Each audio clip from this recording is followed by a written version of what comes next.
નમસ્કાર મિત્રો, SP education ચેનલમાં આપ સૌનું હાર્દિક સ્વાગત છે। આપણી ચેનલ પર જો નવા હો તો ચેનલને સબસ્ક્રાઇબ કરી લેજો, જેથી તમને ટાટ સરકારી ભરતીને સરકારી પરીક્ષાઓને લગતી નવી અપડેટ મળતી રહે। જો આપણી ટેલિગ્રામ ચેનલ પર જોઈન ન થયા તે થઈ જજો। વિડીયો નીચે લિંક મૂકેલ છે, ત્યાં પણ તમને શિક્ષણને લગતી ઘણી માહિતી મળી રહેશે।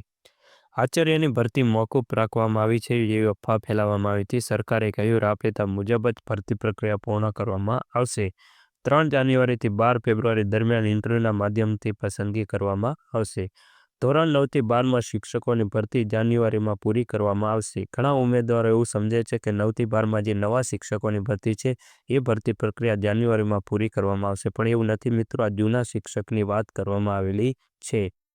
મિત્રો, ક્રમિક ભરતી છે એટલે જૂના શિક્ષકની ભરતી પૂર્ણ થાય ત્યારબાદ જ હાયરની ભરતી કરવામાં આવશે અને રાજ્યની ગ્રાન્ટેડ એડ સ્કૂલોમાં ધોરણ 9થી 12માં સાયન્સ, કોમર્સ, આર્ટ્સ સહિતની વિદ્યા સહાયકના 5,000 જગ્યાના શિક્ષકોની ભરતી પ્રક્રિયા હાથ ધરવામાં આવેલી છે। મિત્રો, જૂના શિક્ષકને મેરિટ, પસંદગી અને અનુભવના આધારે સ્કૂલ ફાળવવામાં આવશે અને જૂના શિક્ષકની જે જગ્યાઓ છે એ માધ્યમિક અને ઉચ્ચતર માધ્યમિક ગ્રાન્ટેડ સ્કૂલોમાં જે જગ્યાઓ છે એમાં ઉમેરવામાં આવશે। એટલે નવા જે શિક્ષણ સહાયકો છે એમને જગ્યાઓ વધારે મળી શકશે। આજના વિડીયોમાં બસ આટલું, મળીશું નેક્સ્ટ વિડીયોમાં।